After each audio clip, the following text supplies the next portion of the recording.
Assalamualaikum warahmatullahi wabarakatuh, sahabat Abu Zairi. Bertemu lagi bersama kami di acara podcast Azeri Media. Hari ini kita sudah bersama konsultan pendidikan Bapak Syamsul Hadi. Assalamualaikum Ustaz. Waalaikumsalam warahmatullahi wabarakatuh. Bagaimana kabarnya? Alhamdulillah luar biasa. Nah, beliau merupakan salah satu konsultan pendidikan Pondok Pesantren Salafi Abu Zairi. Nah, kali ini Ustaz kita akan membahas tema parenting atau pola asuh anak. Menurut panjenengan, ikat anak itu bagaimana? Ya, terima kasih. Assalamualaikum warahmatullahi wabarakatuh. Para pemirsa dimanapun Anda berada di Azeri Media. Ya, tema yang cukup bagus. Hari ini kita akan mengangkat tentang pola asuh anak. Kalau saya ditanya bagaimana hakikat anak, anak adalah titipan Tuhan, anak adalah amanah dari Allah Subhanahu wa Ta'ala yang harus dididik, yang harus dibina, dan harus dimatangkan. Bagaimana Ustadz kita sebagai orang tua agar bisa membangun karakter anak menjadi anak yang baik, punya pemikiran yang sangat kreatif, inovatif? Setiap anak dilahirkan dalam keadaan luar biasa, hebat, sehingga dalam satu hari dilahirkan kullu mauludin yuladu alal fitrah. Setiap anak dilahirkan dalam keadaan fitrah, suci, hebat, dan luar biasa. Tapi anak akan menjadi biasa-biasa ketika tidak dipersiapkan dengan baik. Maka lingkungan itu akan mempengaruhi perkembangan pola pikir anak itu sendiri. Maka apa yang harus dilakukan oleh orang tua? Yang harus dilakukan orang tua adalah yang pertama, yakni menyediakan budaya pendidikan untuk anak-anaknya, buat lingkungan yang bagus. Maka untuk membuat lingkungan yang bagus, maka tentunya orang tua itu harus jadi contoh terbaik untuk anak-anaknya. Jadi lisanul hal afsahu wa afdalu min lisanil maqal, bahwa perbuatan itu jauh lebih baik daripada sebuah perkataan. Maka orang tua ketika ingin membangun budaya untuk anak-anaknya harus menjadi role model. Perkataan orang tua, perbuatan orang tua, perilaku orang tua, bahkan diamnya orang tua itu akan menjadi inspirasi untuk anak-anaknya. Gimana Pak kita sebagai orang tua cara menyikapi terhadap anak ketika waktu disuruh orang tua masih bilang, iya Bu, bentar lagi terus. Ya, ada anak yang suka berjanji karena ibunya juga sering berjanji juga. Anak itu adalah makhluk meniru yang luar biasa. Apapun yang dia lihat, apapun yang dia dengar akan diikuti oleh anak. Nah, ketika anak tadi itu suka berjanji pada orang tua, mengatakan, "Yuk nak, ambilkan ini." "Ya Bu, nanti." Nah, di sini diperlukan kedisiplinan yang harus dibangun oleh orang tua. Sayyidina Ali karramallahu wajhah membagi 3 tipe dan 3 pola asuh menurut umur perkembangan anak tadi itu. Anak 0 sampai dengan 7 tahun diperlakukan seperti seorang raja. Dia adalah raja yang perlu disanjung, yang perlu dilayani, dan itu adalah anak. Karena salah kita mendidik anak tadi itu akan menjadi luar biasa, memorinya itu akan membekas. Kalau memori baik akan menjadi baik, memori buruk akan menjadi buruk. Fase yang kedua itu adalah bagaimana mendidik anak itu seperti tawanan.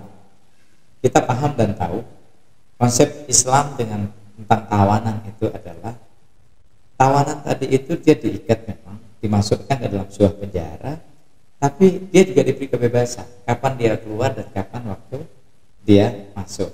Nah, di sini adalah konsep layang-layang. Layang-layang ketika kita mau kembangkan kita bebaskan, tapi ketika keluar dari alur-alur maka kita akan tarik. Nah, di sini 8 sampai dengan 12 tahun. Nah, fase yang berikutnya sampai dengan dia umur 13 sampai dengan umur 17, remajanya tadi itu, perlakukan anak-anak kita seperti sahabat kita. Nah, Jangan dibalik, perlakukan anak yang remaja seperti tawanan, dia tidak akan pernah bisa. Kenapa? Karena disitulah perkembangan psikologi anak mulai mengenal orang luar. Dalam sebuah ayat yang cukup menarik sebenarnya, ketika di situ ada dialog antara Nabi Allah Ibrahim dengan putranya Nabi Allah Ismail alaihissalam.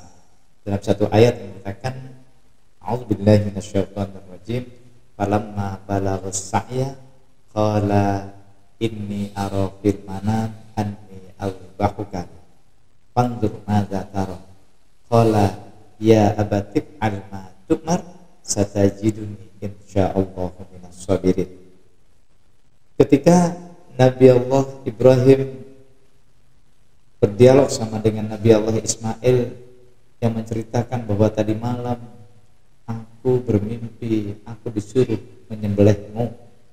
Di situ ada satu kata-kata, fanzur madza tara. Ini adalah maknanya ada dialogis di situ antara anak-anak yang sudah mulai berumur 13 tahun sampai dengan 17 tahun. Jadi kita perlakukan anak kita sebagai sahabat kita yang kita dialog di situ, karena anak punya pemikiran, orang tua punya pemikiran. Kalau dari 3 tipe ini, 3 fase tadi ini, orang tua mampu melakukan atau menerapkan pada anak-anaknya, maka insya Allah akan menjadi anak-anak yang baik sebenarnya dan anak-anak yang penurut. Kini selanjutnya Bapak bisa kasih tips-tips ke orang tua agar gimana caranya bisa mengasuh anak dengan baik. Baik. Singkat saja begini, anak kecil adalah bukan orang dewasa yang sedang kecil, tapi anak kecil adalah anak kecil yang sedang kecil. Jika engkau perlakukan anak kecil seperti orang dewasa, kelak ketika dewasa engkau akan menemukan orang dewasa yang berkanak-kanak. Jadi perlakukanlah anak sesuai dengan perkembangan psikologinya. Ketika Nabi Allah Ibrahim berdoa, Rabbi habli minas sholihin, Rabbi habli minas sholihin, lalu juga dikatakan Rabbi ja'alni muqimas shalah wa min dzurriyyati. Lalu beliau berdoa satu hari itu sebanyak 6.000 kali untuk mendoakan anak-anaknya. Jadi intinya adalah lakukan spiritualisasi dalam pendidikan anak-anak, lakukan juga secara fisik untuk pendidikan anak-anak. Dua pendekatan ini kalau kita lakukan, maka anak-anak kita akan cerdas intelektual, cerdas emosional, dan tentunya akan cerdas spiritual. Seburuk-buruknya anak kita, ketika orang tua mengintervensi dengan doa dan membuat lingkungan yang bagus, dan jangan satu kali, tapi terus berkali-kali, maka sering saya katakan, jatuh tadi itu tidak cukup satu kali, tapi berniatlah untuk jatuh 9 kali. Ketika jatuh 1 kali, kita tidak pernah putus asa.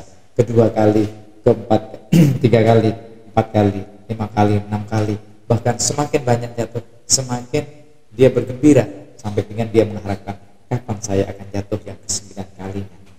Saya yakin kalau lingkungan kita bangun, maka pola pikir anak itu akan menjadi baik dan bagus.